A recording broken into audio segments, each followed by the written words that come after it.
But the class of the AFC may well be the New York Jets, who uncovered yet another dynamic running back, rookie Johnny Hector, number 34.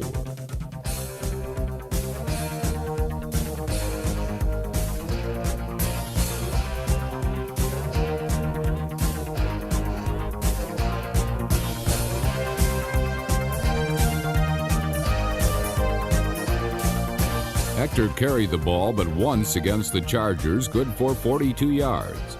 Then a seasoned veteran took over.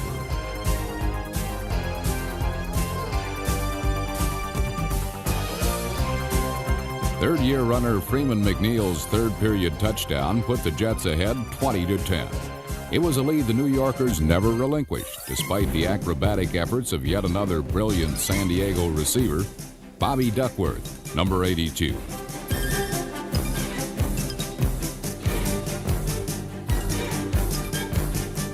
Running an almost identical pattern, Duckworth again embarrassed the New York secondary, this time for 6 points.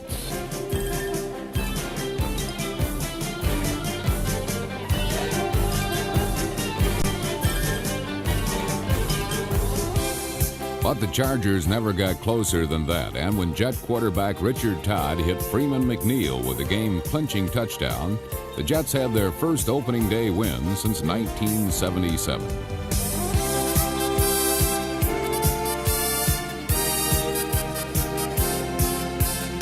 On the NFL's first Sunday of the '83 season, only two home teams were winners, and the Jets' 41-29 ambush of San Diego became Joe Walton's first win ever as an NFL head coach.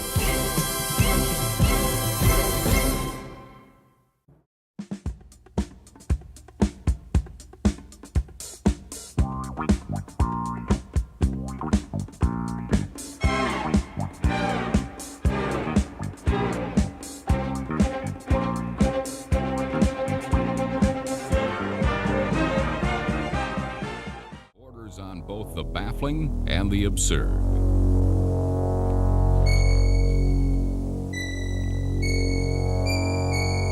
In 6 tries, the New Yorkers have never beaten the team from Seattle, and last Sunday at steamy Shea Stadium, attempt number 7 proved to be the unluckiest of them all.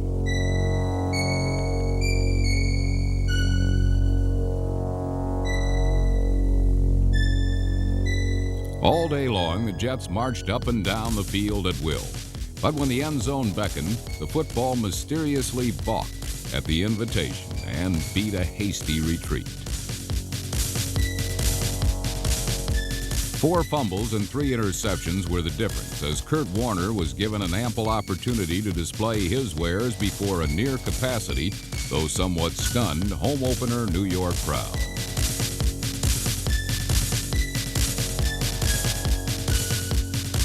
The number 1 draft pick from Penn State carried the ball 25 times for 128 yards and 2 touchdowns. While Seattle's 17-10 victory might have been guided by the Jets' misfortune of fate, in Kurt Warner and new coach Chuck Knox, the Seahawks may have finally found the winning ingredients they need to fulfill a destiny of their own.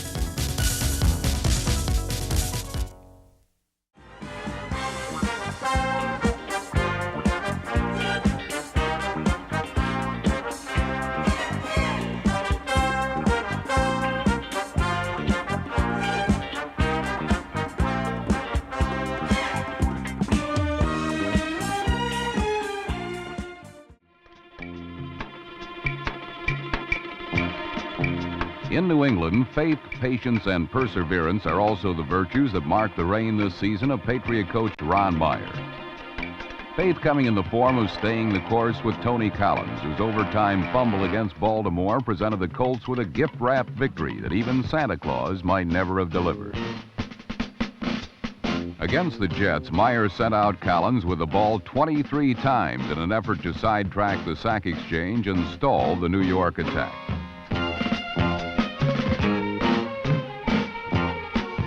The Patriots blasted so many holes through the Jet defense that at times it seemed they were playing with a man advantage.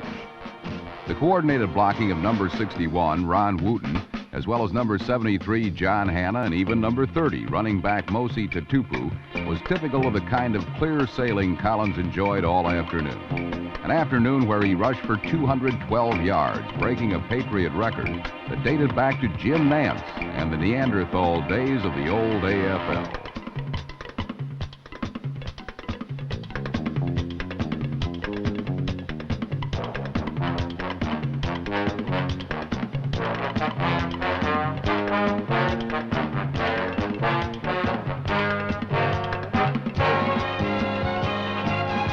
While Collins' preeminent performance in the Pats' 23-13 victory over the Jets might have bordered on the unpredictable, there was...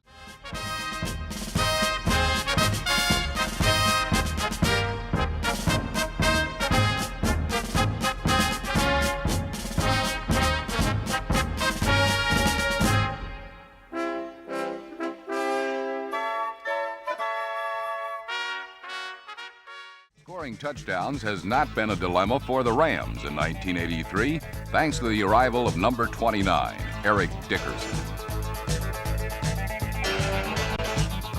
Dickerson's 2 touchdown runs, including this 85-yarder, gave Los Angeles a 14-7 lead. The Jets' defense against the run has been suspect this season. However, their prowess in playing the pass remains unquestioned. But when Mark Gastineau began to boogie, the Rams decided if he was going to dance to the music, it was time he paid the piper.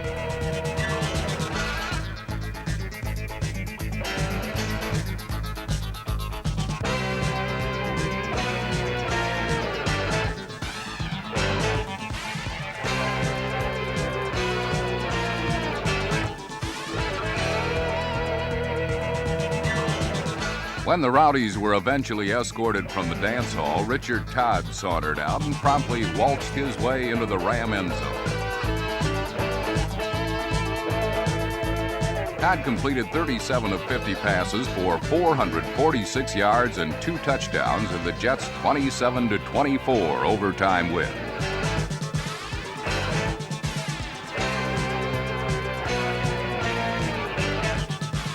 While Todd's performance was one he'll probably long remember.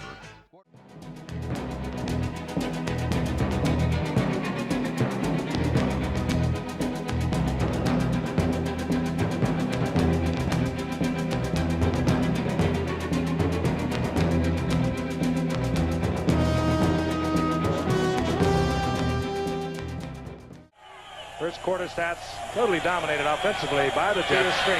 Walker, 85. Ram Jones, 80. Todd, all the time in the world, and he works it out to Bruce Harper, and Bruce Harper's in the end zone. Bruce Harper, the little man who does so much out of that backfield. They love to bring him in there in passing situations, and he can really work linebackers. Well, we can't see Harper, but he's working on the left side of the screen here. Looked like he had an option. He kept him inside, beat the guy who's been playing good ball today, Lucius Sanford, and did a good job getting in the end zone. There it is in his back.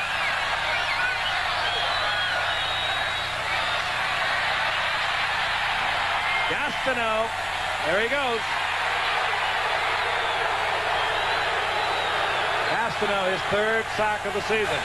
Rolling to the halftime, 229 yards of offense to the Bills' 70. And I think 10 points is certainly not an unsurmountable lead.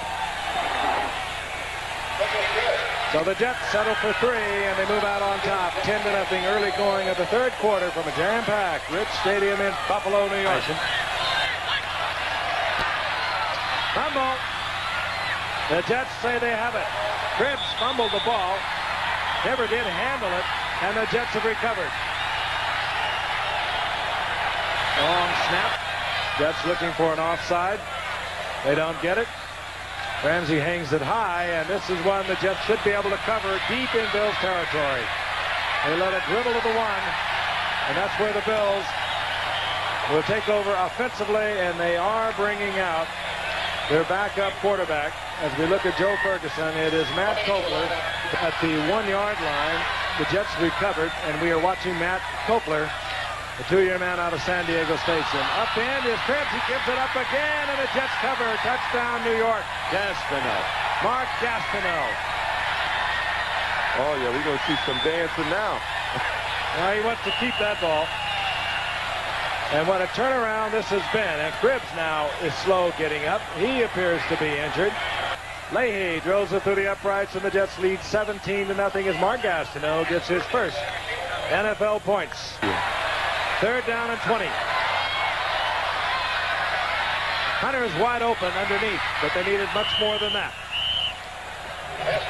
Fred Steinfort, and he is setting up on a 4th down field goal attempt. Matt Kopler will put it down. It's an attempt at 38 yards. He can make it from this distance. And Danilo puts the Bills on the scoreboard.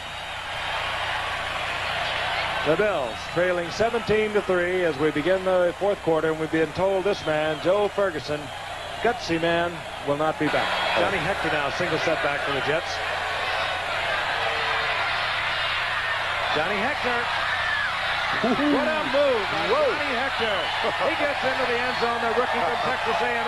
It is, boy. Showed that he is going to be a class player in San Diego in the opening game. If he's not going to be a superstar, I don't know who is.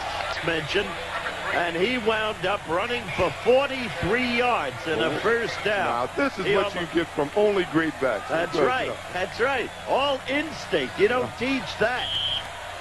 Rome is still looking at his shoestrings. What a move he put on Charles Rome. Oh, I tell you, that's what I'm talking about. And the Jets extend their lead, and there he is. We're going to see a lot of him, Johnny Hector. Again, a wide receiver for the Bills. Hopler in a lot of trouble. Wide open in the end zone is Cribbs. Good play. Worked around till he found an opening. No, that's Jerry Butler. Now here's Cribbs. Well, they're standing right there together, and Cribbs found the open spot. Taking end zone replay. He's in the shotgun. I don't think this was a design pattern, obviously, but Cribbs, being the heads-up ball player he is, evidently saw his quarterback was in trouble and went to the open area, ran to where they weren't. But the kid kept his poise, and it was a good throw. Got to be happy for him after costing him. Just because of the durability of Cribbs. Chuck Knox liked him, I'll tell you that. He's very high on him. Bills pull within a couple of touchdowns of the Jets. And we'll be back at Rich Stadium in just a moment. Ferguson hits his 3. Over the top we go. New York. Smerlis, the last member of the famed Bermuda Triangle. Yeah, was runner-up to Lester Hayes, a defensive end VP a few years ago. He's having a tough night tonight, though. Derek King over the top, and the Jets hang up 6 more.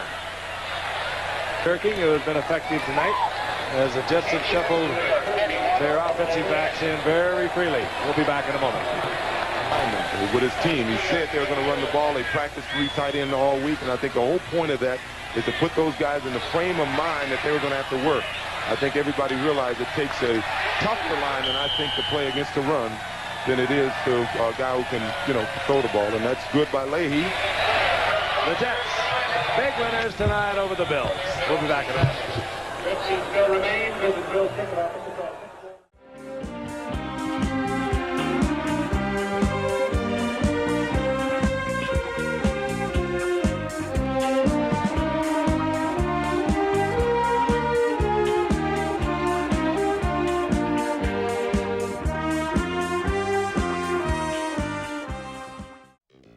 Welcome to As the Helmet Turns, Week 6 in the NFL soap opera, an ever-swirling, ever-changing drama based on the lives of today's young and restless football stars. Today's story takes place in Cleveland's Municipal Stadium, where Bobby got revenge on the family that put him up for adoption.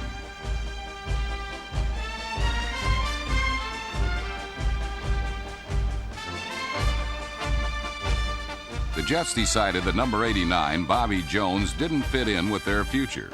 But as a newly adopted Brown, Jones' acrobatics gave Cleveland the lead over his ex-teammates.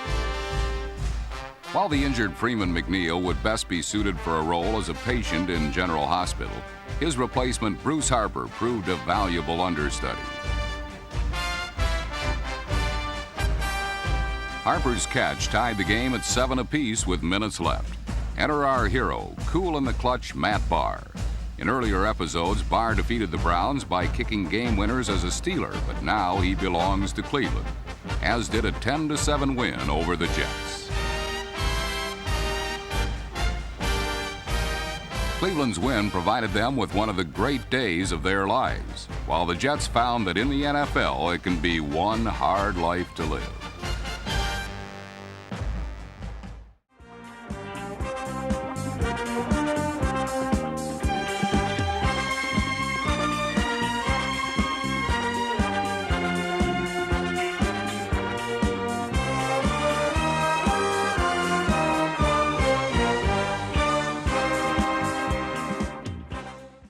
Cool, calm, and confident is probably the way Don Shula pictures himself as head coach of the Miami Dolphins. But those words might readily apply to his #1 draft pick, quarterback Dan Marino.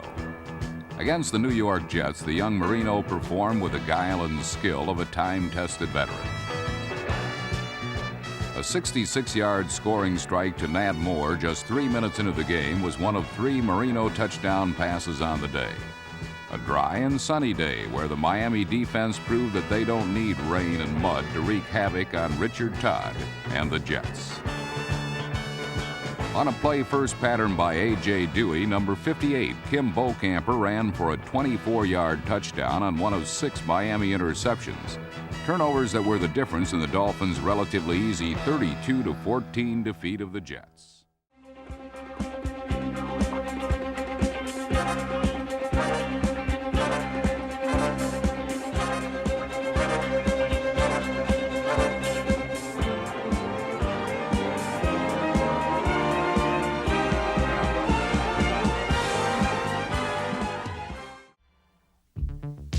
In soggy Shea Stadium last Sunday, the Jets let another one slip away, though it didn't start out that way.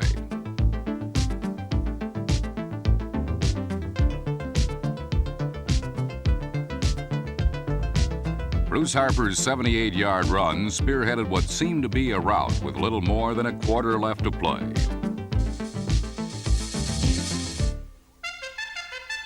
However, the storm suddenly changed its course when some white shoes lightning struck New York. Number 81, Billy Johnson, was doing his rubber legs dance long before Mark Gastineau. Obviously, the Jets didn't appreciate his dance form, but led by this Gene Kelly in cleats, the Falcons were soon singing in the rain and victory bound.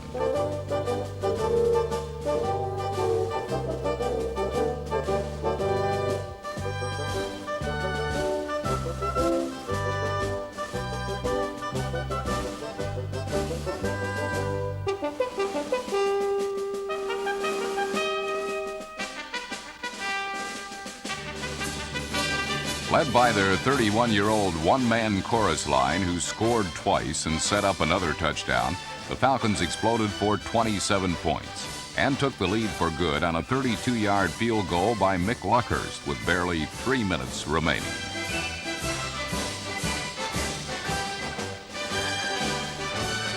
The fancy dancing Falcons, who had exhausted every known method for losing football games the past month, found a simple way for winning one. It was Billy White Shoes Johnson 27, the New York Jets 21.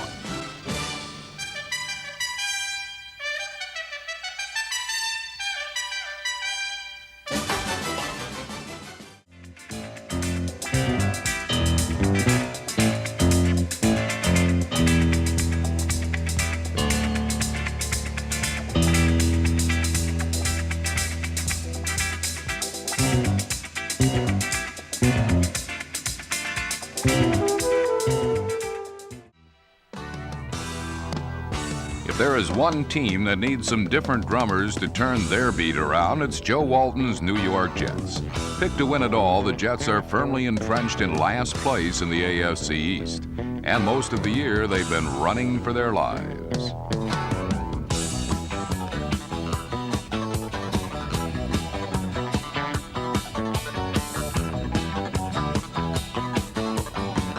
49ers set out to bury the Jets, but the Undertaker is here to say that the New Yorkers got new life in San Francisco.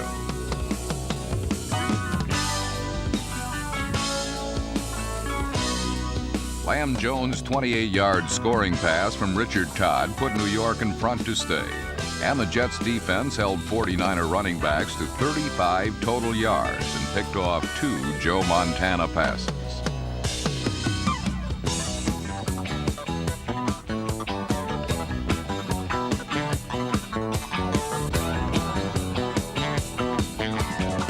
Holmes' 43-yard interception return for a touchdown sealed New York's 23-17 win. While the Jets are still in last place, the game may well be the turning point they are looking for.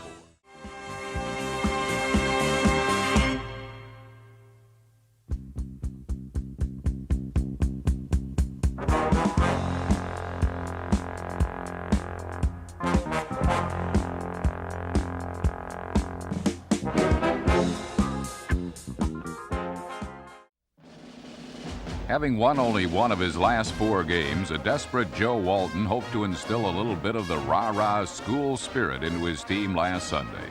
Although quarterback Richard Todd was more concerned with silencing the boos than winning one for the Gipper, he was willing to give it the old college try. Todd's boldness proved effective, and he promptly passed it along to his teammates.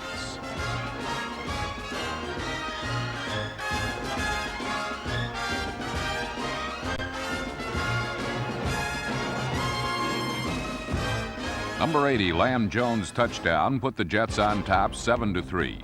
Unfortunately for New York, their enthusiasm soon fluttered away in the swirling winds of Shea Stadium.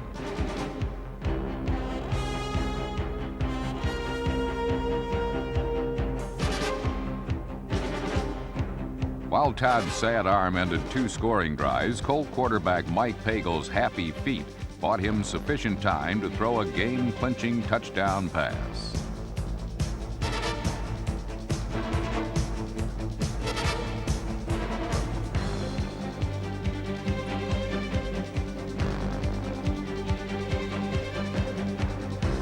With the help of a perfect tip by a Jet defender, Curtis Dickey's scoring reception boosted Baltimore to a 17-14 win.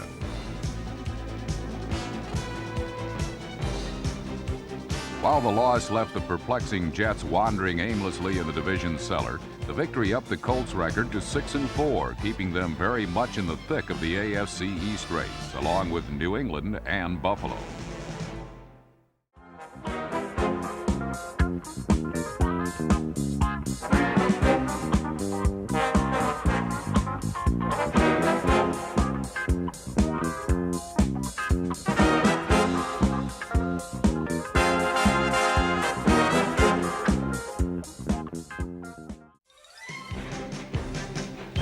The Redskins have a wealth of talent and an impressive record.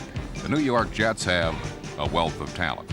At Shea, Buffalo put their pads to some of that talent.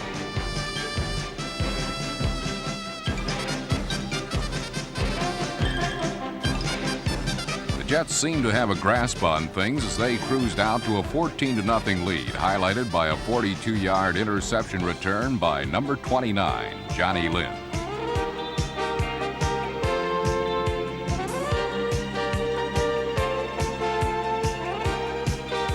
Great teams establish the tempo, get the lead, and keep the lead.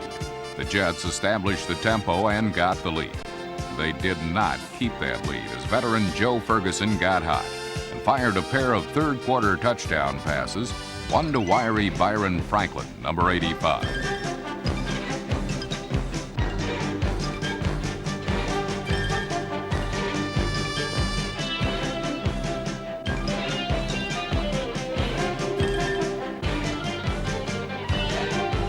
Ferguson overcame 15 penalties for 110 yards, the most ever by a Jet opponent, and capped a pulsating finish by hitting Joe Cribbs with 22 seconds left for a dramatic win, 24-17.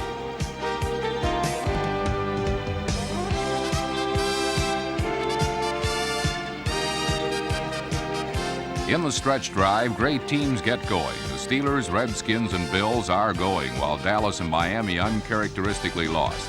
But perhaps this Sunday will be best remembered as the day the Houston Oilers became winners again.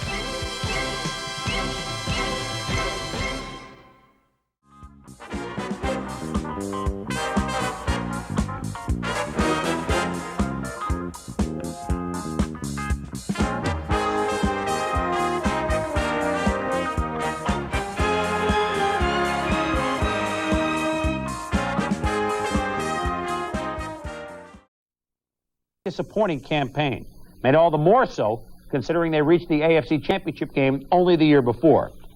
Conversely, their host opponent that night, the New Orleans Saints, a perennial NFC weak sister that as yet had never experienced a winning season, well, the Saints were 6-5 entering the game. They were enjoying one of their most successful years, perhaps one that would culminate in their first ever playoff appearance. Hopes were high in the Creole City, for a Saints victory would tie them with the Rams and 49ers for first place in the NFC Western Division. But they would have to get by a Jets team whose subpar standing belied their actual talent and threatening posture.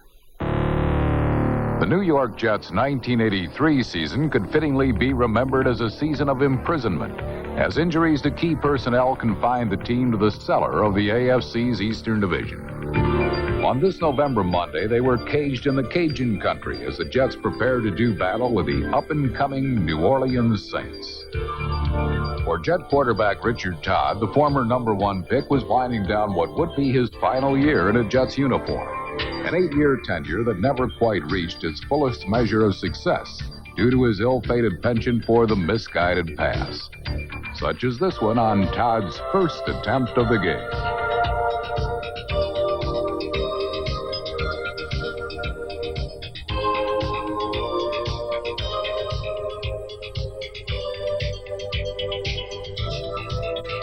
Number 20, Russell Gary's interception and fumble was eventually recovered by a teammate and set up New Orleans deep in Jet territory.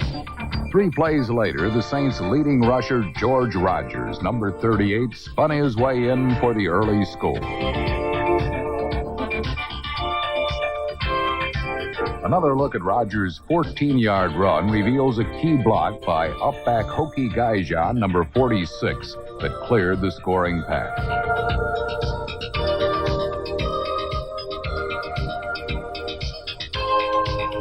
However, on the Saints' next possession, quarterback Ken Stabler learned in a costly fashion that turnabout is fair play.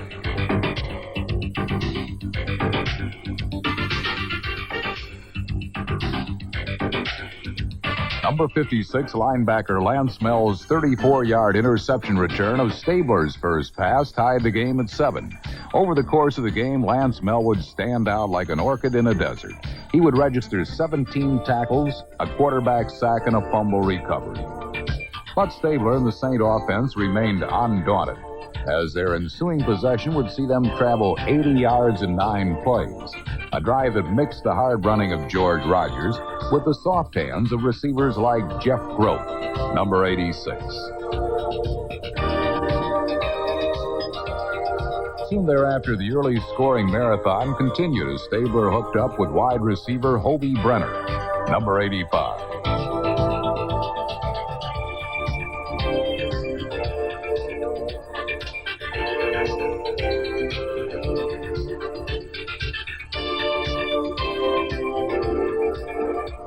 Trailing 14-7, it was now apparent, much to the Jets' dismay, that they would have their hands full with a well-balanced New Orleans offense. But what came as no surprise to New York, and Richard Todd in particular, was the ferocity of the Saints' pass rush, the NFL's #1 pass defense of 1983. Led by defensive end Reggie Lewis, number 98, and linebacker Ricky Jackson, number 57, the Saints harassed Todd all game, sacking him 3 times and limiting New York to only 54 passing yards in the first half. Another view of Jackson's sack of Todd shows the Pro Bowl linebacker blowing by overmatched fullback Marion Barber, number 31, en route to the quarterback.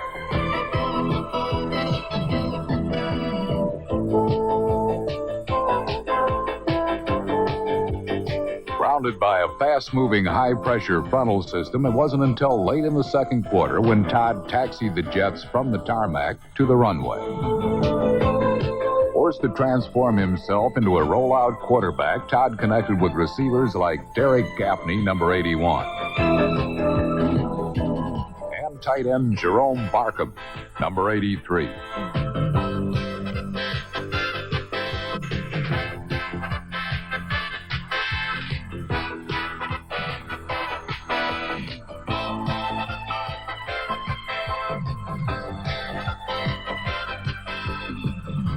This 17-yard pass to number 85 wide receiver Wesley Walker keyed an 11-play drive that culminated on a 1-yard plunge by running back Marion Barber.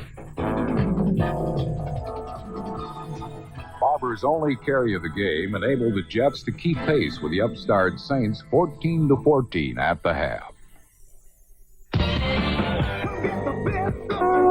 The Saints opened the second half much as they did the first. Stabler's 35-yard completion to wide receiver Lindsey Scott, number 80, contributed to the Jets' frustrations. Several plays later, running back Wayne Wilson compounded them.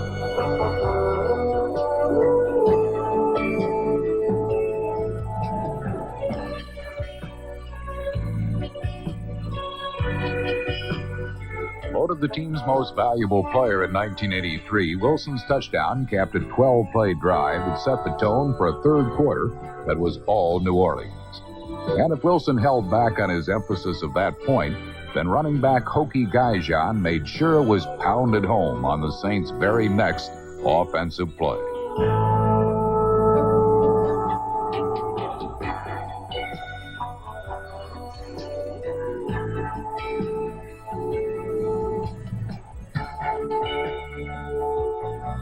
Gaijan's 58-yard dash highlighted his first 100-yard game as a pro, a run that had the Saints knocking on the Jets' front door. 2 plays later, George Rogers bolted through the side entrance.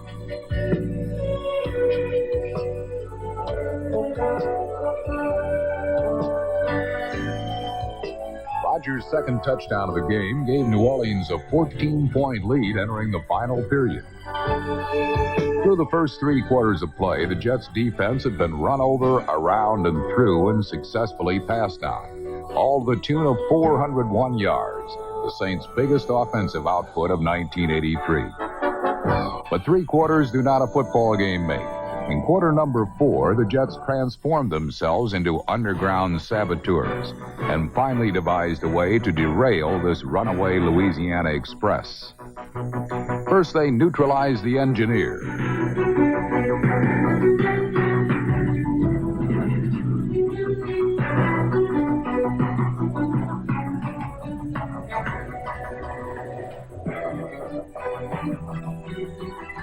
Then they proceeded to destroy the wheels.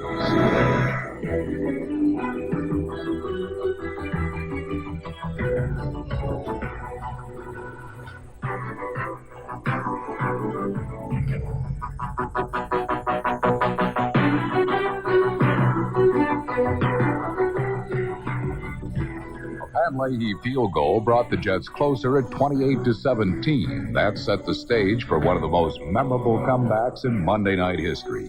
With approximately 5 minutes remaining, Todd looked for his favorite target, Wesley Walker. The game's top receiver with 7 receptions for 110 yards. Walker's timely reception keyed a late rally. 3 plays later, Todd located a wide-open target in number 80, Johnny Lamb Jones.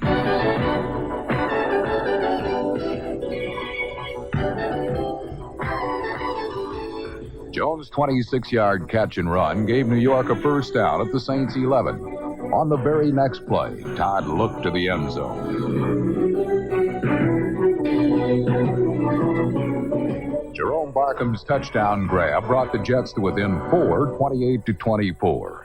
When the Jets' defense held on the Saints' ensuing possession, it gave them another chance to pull out a victory. But they wouldn't need the ball for long.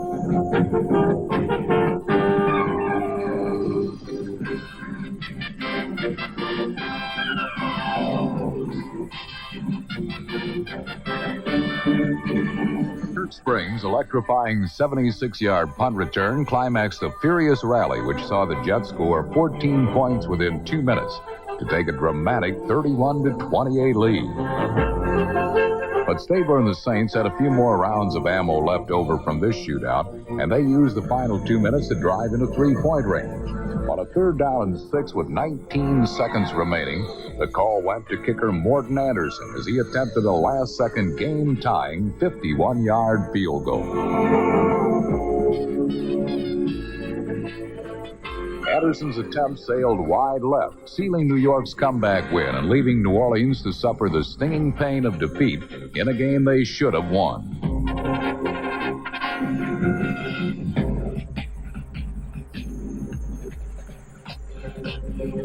For the Jets, this was their most memorable moment in what was a very forgettable 7-9 season. But for New Orleans, this defeat was costly as their playoff hopes were dealt a major setback. They slipped a game behind in their division, never to recover before finishing 8-8. For yet another season, Bum Phillips' Saints not only fell short of the playoffs, but fell short of their first winning year as well.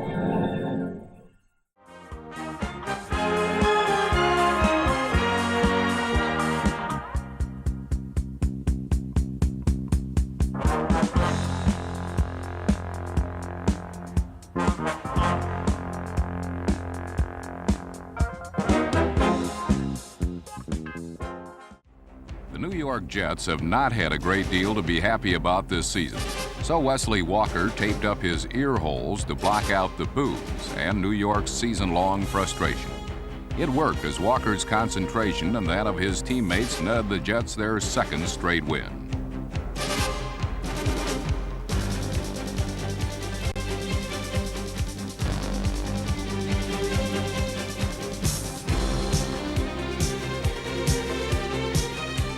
Walker caught 2 from Richard Todd for scores, and the Jet defense, led by Mark Gastineau, made rookie Tony Eason's first pro start a very forgettable one. A couple of weeks ago, many thought that Gastineau's dancing would end when the playoffs began. But you know what? There are still 3 games remaining, and Gastineau and his buddies still have a mathematical chance. Maybe the dance is not over yet for the Jets.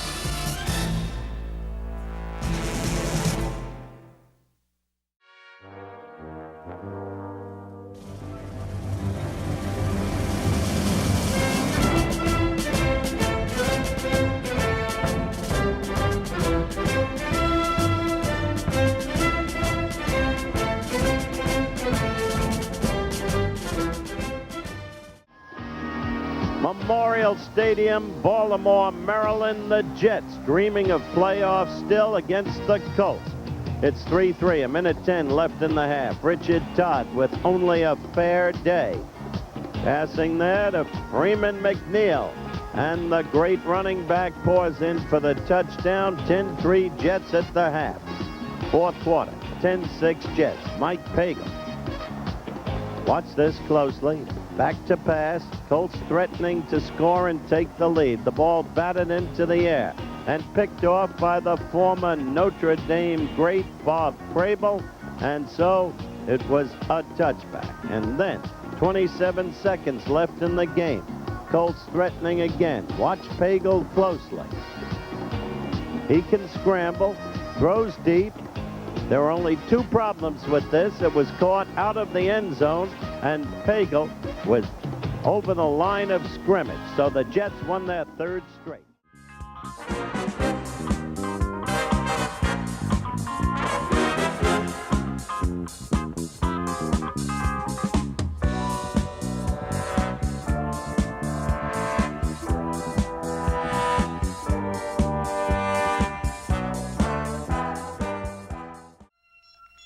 Quarterback Cliff Stout has been having a good time of his own this season, leading the Steelers to the playoffs.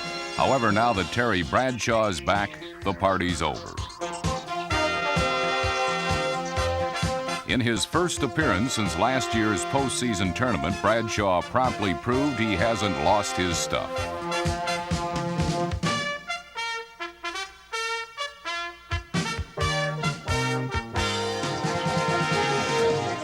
A first quarter touchdown pass to Greg Garrity verified that Terry can still make a defense look bad.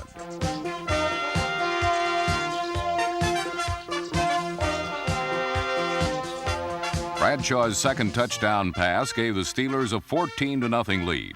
But when he re-injured his elbow and was forced to leave the game, Stout showed the demotion to backup hadn't affected his ability.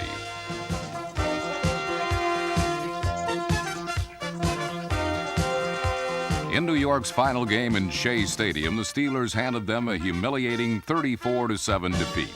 Jet fans weren't pleased about the loss. However, next year's move to the Meadowlands is a little tougher medicine to swallow.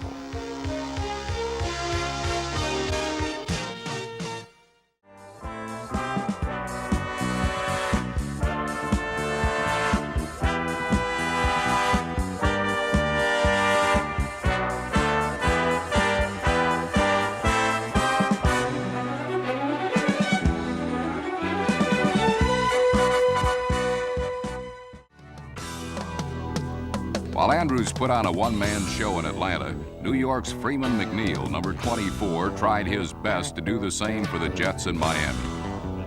McNeil first caught a 20-yard touchdown pass from Richard Todd, then threw one to Marion Barber, number 31.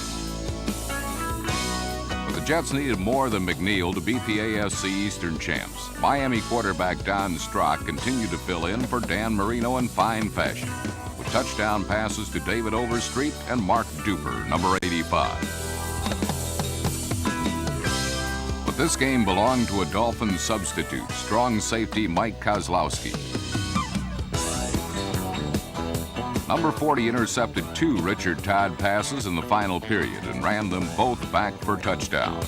The 31-14 Dolphin win dropped the Jets to 7-9 as they finished the season as one of the year's major disappointments.